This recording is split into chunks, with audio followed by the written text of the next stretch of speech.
जम्मू कश्मीर में राज्यसभा के साथ साथ दो असेंबली सीट्स के लिए बाईपोल हो रहा है और उसके लिए गहमा गहमी बढ़ गई है।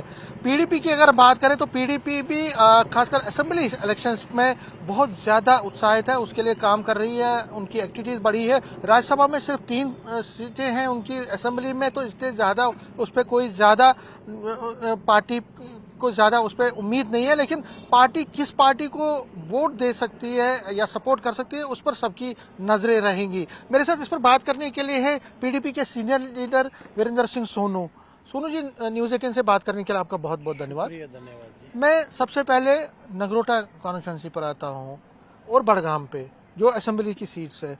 नगरोटा में क्या आप चुनाव लड़ने जा रहे हैं या आप बीजेपी को हराने के लिए किसी और पार्टी को सपोर्ट करेंगे? देखिए, ऐसे है भट्ट साहब की हर एक पॉलिटिकल पार्टी जो होती है और एक इलेक्शन के लिए तैयार होती है। पीडीपी भी एक पॉलिटिकल पार्टी है और हम हर एक इलेक्शन के लिए तैयार रहते हैं। जहाँ तक नगरोटा की बात है, जब कल इलेक्शन अनाउंस हुआ है तो आज ही जनरल सेक्रेटरी साहब ने मीटिंग बुलाई। आपने देखा कितनी गहमा गहमी है, काफ़ी नगरोटा से लोग बुलाए हैं और हम हर मुद्दों पर विचार कर रहे हैं। जहाँ तक इलेक्शन लड़ने की बात है, फैसला पार्टी सदर ने करना है, लेकिन हम ग्राउंड पर चुनाव लड़ने के लिए बिल्कुल तैयार बैठे हैं। हमारा आज कैडर भी बिल्कुल तैयार है और शॉर्टलिस्ट भी किए गए हैं कुछ नाम। पीडीपी असेंबली के बाई इलेक्शन जो है वो दोनों लड़ेगी, अपने निशान पर लड़ेंगे। और आज यहाँ 1 साल का जो नेशनल कॉन्फ्रेंस और कांग्रेस का राज है, भारतीय जनता पार्टी ने तो जम्मू कश्मीर को तंग किया, लेकिन पिछले 1 साल से ये जो सरकार बनी थी ये भी तो लोगों के वोट लेके यू टर्न पा चुकी है, लोगों के मुद्दों को ठंडे बस्ती में डाल चुकी है। उनको चतलाने के लिए, याद कराने के लिए, लोगों के मुद्दे उठाने के लिए पीडीपी सड़क पर है।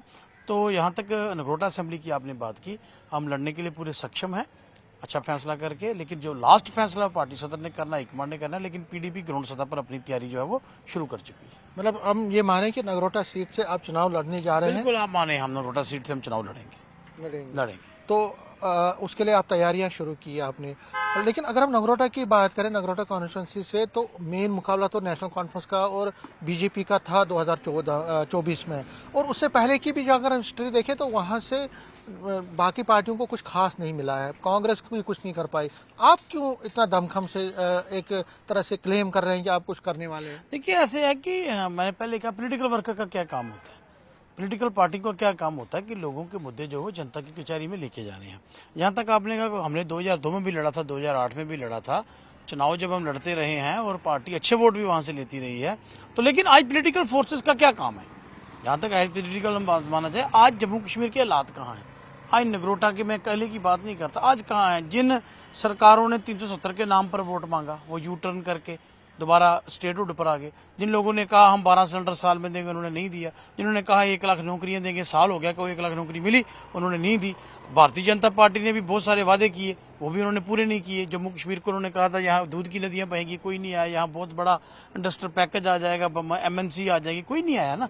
तो इन चीज़ों को लोगों की, जनता के बीच में मुद्दे लाने के लिए पीडीपी भी एक पोलिटिकल फोर्स है और हर तरह का चुनाव लड़ने के लिए हम तैयार हैं। अगर हम बड़गाम की कॉन्स्टिट्यूंसी की बात करें तो बड़गाम से उमर अब्दुल्ला ने ये चुनाव सीट खाली कर दी थी। क्या लगता है आपको कि क्योंकि आपके कैंडिडेट ने वहां से जबरदस्त एक फाइट दी थी, इस बार क्या रुझान लग रहा है आपको और क्या आपको लगता है कि जीत वहां से? मेरी लिख के बात ले लीजिए, बड़गाम बाई इलेक्शन पीडीपी जीतेगी।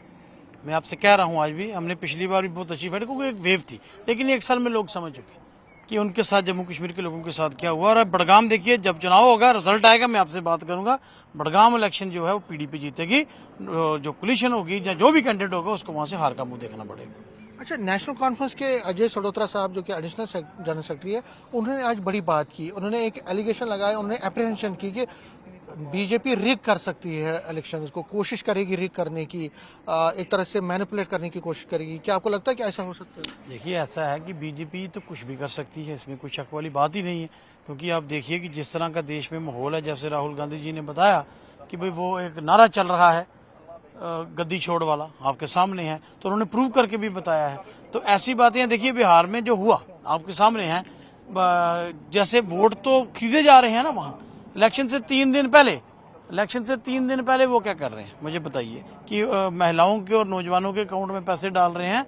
और ऐसी चीज जो है, मैं ये समझता हूँ कि अगर अजय सडोत्रा साहब ने कहा है तो उनके पास कोई जानकारी होगी, उनके पास कोई ऐसी चीज होगी तो जिसके बाद आप उन्होंने कहा, लेकिन ये बात है कि बीजेपी हर एक तरह के हथकंडे जो है चुनाव में बरतती है। मतलब आपको लगता है कि रिगिंग भी हो सकती है? देखिए, मैं ये नहीं कहता कि रिगिंग ही हो सकती है, लेकिन हर तरह के हथकंडे वो बरती है, उनमें से एक हथकंडा ये भी हो सकता है। जैसे साहब ने कहा, मेरे से ज्यादा वही जानते होंगे जिन्होंने कहा है, शायद उनके पास कोई खबर होगी, लेकिन वो कर सकते हैं, इसमें कोई शक वाली बात नहीं। तो आप चाहते हैं कि इलेक्शन कमीशन इस पर संज्ञान ले? और भाई, इलेक्शन कमीशन को तो बहुत सारे संज्ञान लेने चाहिए, जितनी शिकायतें उनके पास है उनको उसके ऊपर बात तो करनी चाहिए, लेकिन लोग रोक के आगे कुछ भी नहीं कर सकता। आप जो मर्जी कर लें, जब लोग फैसला करते हैं वो कुछ नहीं कर सकते। अब लोगों ने, कश्मीर के लोगों ने मन बना लिया।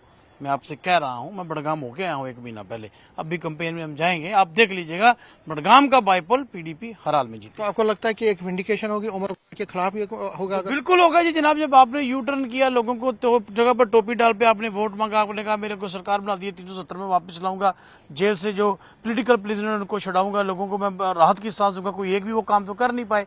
उन्होंने कहा था मैं 12 सिलेंडर दूंगा, उन्होंने कहा था 1 लाख नौकरियां दूंगा, उन्होंने बिजली फ्री की बात की थी, जहां से बिजली के मीटर आप प्रीपेड करने जा रहे हो और लोगों के रो के सामने आपने थोड़ी देर वो आम रोका है और आप लोगों के कनेक्शन रोज काटते हो। तो मैं ये समझता हूँ लोग अपना फैसला जो है वो करके दिखाएंगे।